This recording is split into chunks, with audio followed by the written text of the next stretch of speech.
Yes, thank you. All right. I know we got just a minute or two, but I'm going to start early since it tends to take a few minutes to get people on live. I'm going to wait to see if she asks to add herself.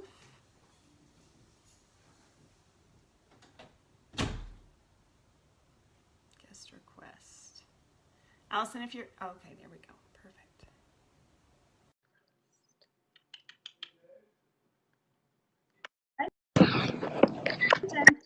Hey! Yay! We went from 8 minutes to down to about 30 seconds. Hey, girl. Hi.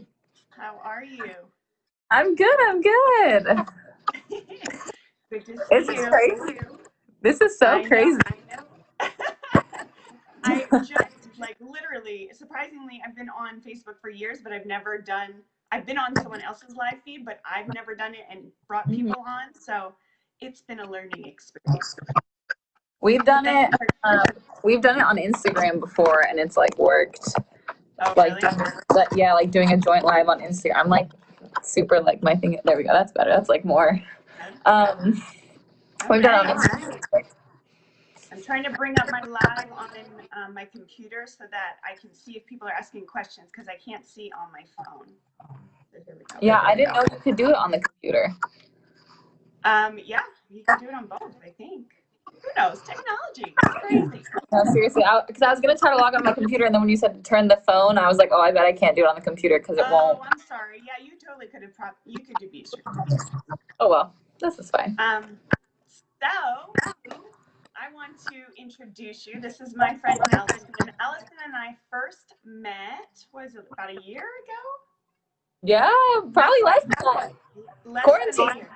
Yeah. Yes. We became quarantine buddies. Yeah, seriously. Actually, let me have you introduce yourself, what you do real quick, and then I'll jump into a little bit more about how we got started on this whole Simply Whole. And I'll just ask you some questions back and forth, and we'll do the thing. No, yeah. So I'm Allison. I met Jen through her husband and my fiance. They work together at Southeastern. I am an athletic trainer, so I work in sports medicine at Southeastern Louisiana University in Hammond, Louisiana. I work for the football team and oversee track and field. And do a lot with injury prevention and nutrition education and recovery and a lot of just maintenance things as it relates to the body and performance and competition and things like that. So I started working out in 2019 after I graduated college. I started working out and kind of fell in love with weightlifting and thought that I knew everything. I was a big ride the train of supplements, and I was probably way over caffeinated every single day. Just taking supplements, for protein intake and things like that, thinking that, sugar-free, fat-free was the way to go. I lost 30 pounds on my own doing that, kind of just lifting weights and things like that. But kind of, I guess, how Jen and I got so close is I always had this gut that I could not lose. For the life of me, I would work out, I would work my butt off, and I'd get to this plateau where I would feel like I can't get over the hump. I can't get over the hump. And so then when Jen was like, well, let's try this, I was like, but I have to give up all of my caffeine and all of my supplements and everything that I'm so used to taking in order to work out and lift heavy weights and all that kind of stuff. And so here we are, because I did it. Oh, we're gonna get to those pre-workout things, girl. We're gonna talk about that for a minute. Oh yeah. So yes, you say in your bio, sort of in the live introduction I did about you. I mean, you are the epitome of health. You are very conscientious about what you put in your body. You lift, you work out very frequently. In fact, I gotta give you guys props. You schooled me up on how to weightlift, or at least a little bit anyway, during quarantine. But you look like you had it all together. And so when I presented the idea of doing a Whole30 with us, you guys were on board, which I was so excited about. But I warned you, right? I told it. Now, her and her fiance, Akeem, who I should also get on here. I'd love to get his take on it. So I warned them, the first week is tough. You're going through detox. Depending on what you have a lot of in your body, it may, you just never know what to expect. So Yeah. let's talk about day 3. Oh my gosh. This was like the hardest thing because I realized that I cannot function without caffeine. Like my body was so conditioned with the amount of caffeine that I was like big supporter of Bang energy drinks, 2, 3, 4 shots of a pre-workout before I get underneath the bar. I was heavily caffeinated every day. So I was like, it's fine. Like, I wasn't always like this. So, of course, I could like do without caffeine while we do this because all of my supplements had added sugars. So, we had already taken them everything out of the kitchen. You know, they were already away. And so, I was doing okay the first day. I was doing okay the second day. And then day 3, I looked at Akeem and I said, I'm not myself. Like, I'm not me. My head is hurting. I'm so tired. I'm crying. I'm like, I can't do this. What the heck am I going to do?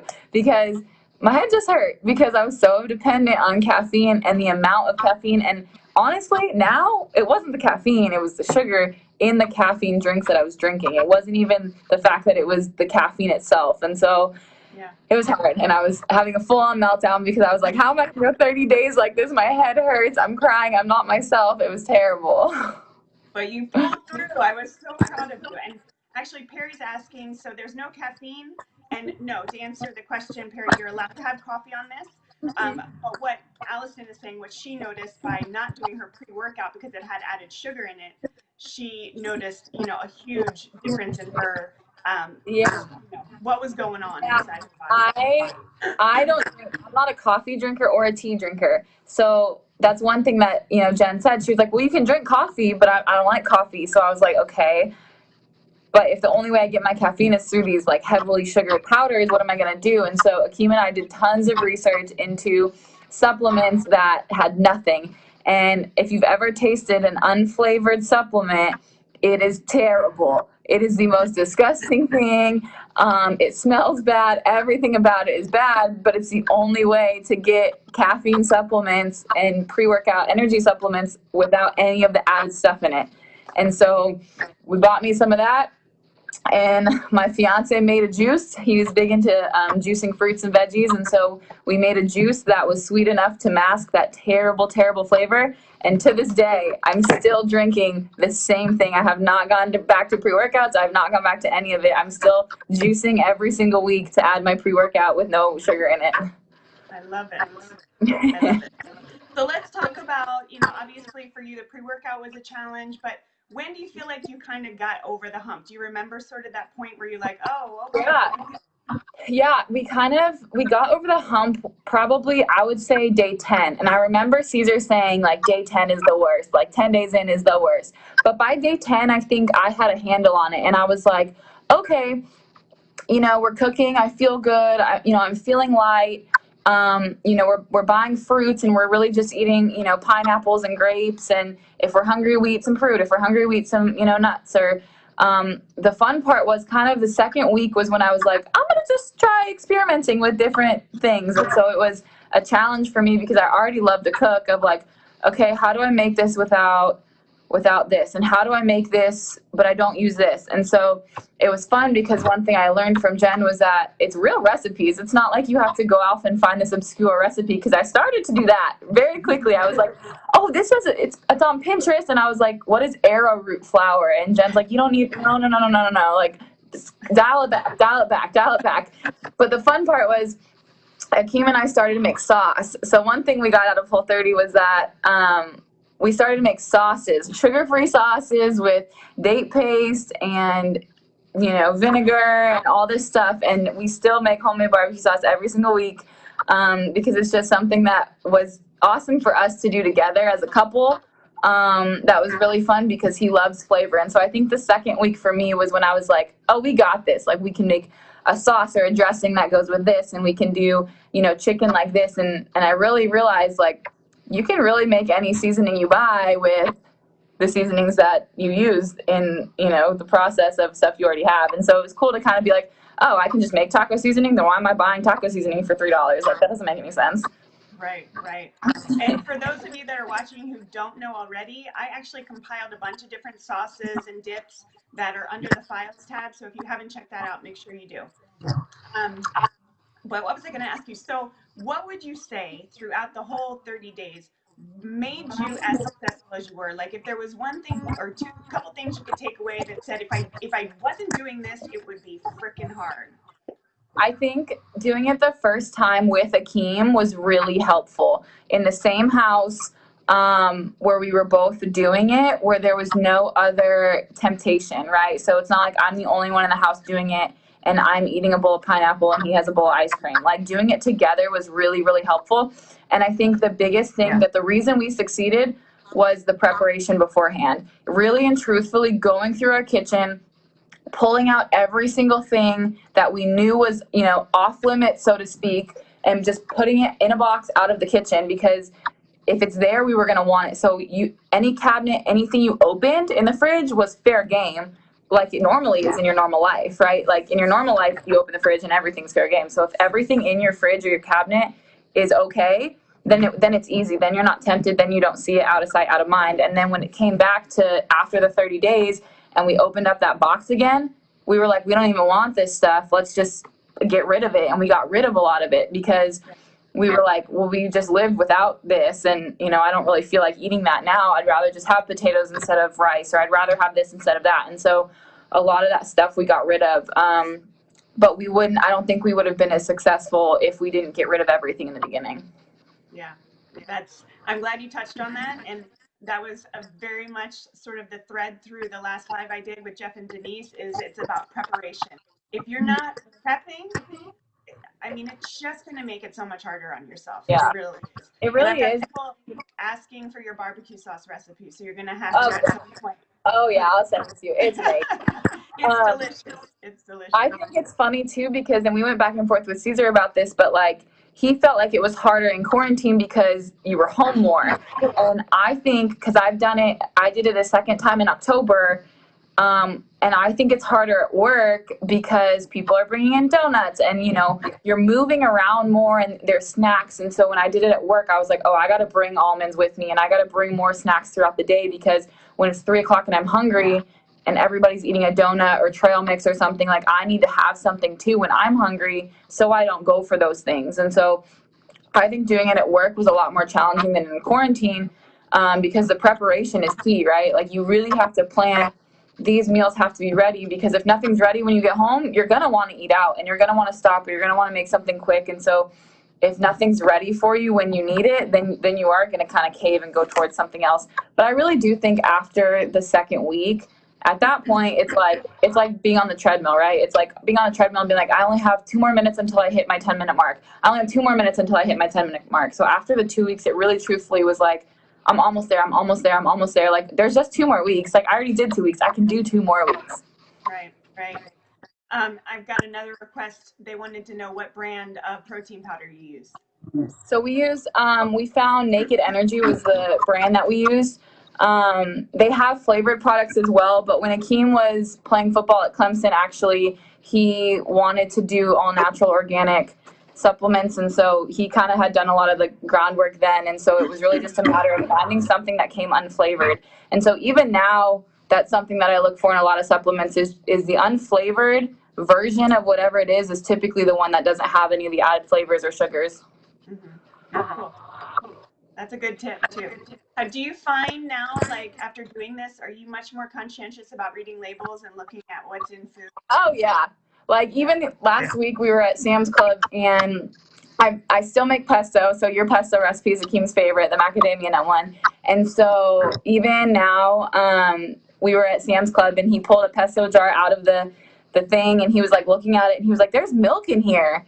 And I was like, yes, honey, like normal, like stuff like that has things in it. And he would have never done that beforehand, And so now since doing it, I've gone pretty much gluten-free, just for skin and things like that I'm very aware of what has flour in it, what has sugar in it, and if I need it. So it definitely helps when I'm at the store looking at, okay, like, do I want to buy this?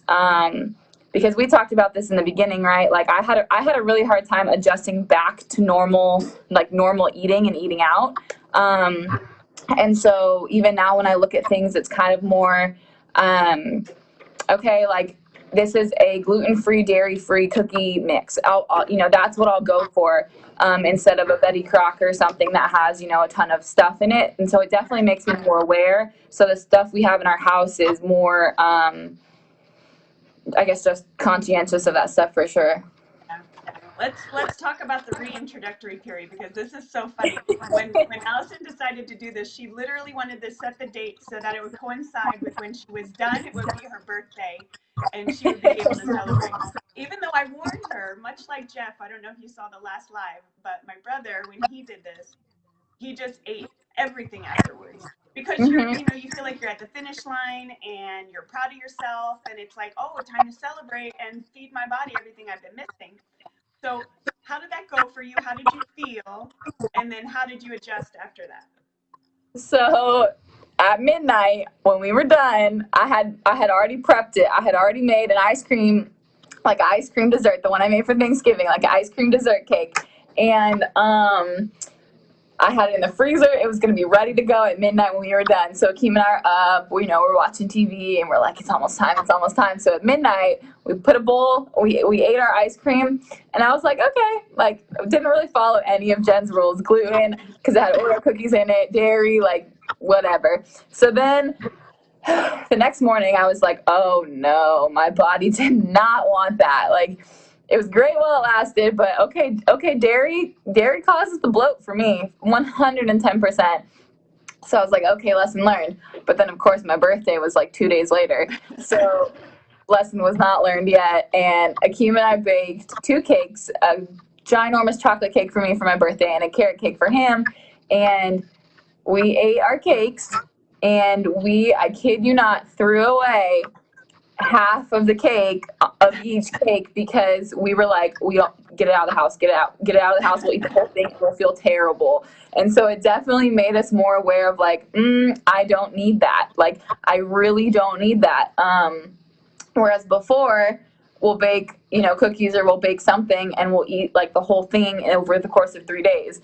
Now we're okay with, okay, I'm gonna have a little piece and I'm good, like I really am good. And so the fun part was the other night, I actually took a cupcake recipe, and I changed the flour to gluten-free flour, and I changed the sugar to coconut sugar just to see, and they turned out like muffins, and it was awesome. And I was like, okay, cool. Like I found myself a new little recipe. And of course, in those situations, Akeem ate like 12 and I ate like 12, and it was fine. But it felt better because they had no dairy in it and no gluten. And so we really actually learned what our body didn't want. Yeah. And I think, like, just talking to you since then, what I love to hear is like the way, like you're telling me, you've found different ways to use ingredients that are healthier, that you feel better about. And so talk to me about, that the gut that you're talking about that you could not get rid of. Like, Yeah. what does that look like now? Have you gained back any of the weight? What does that feel like for you?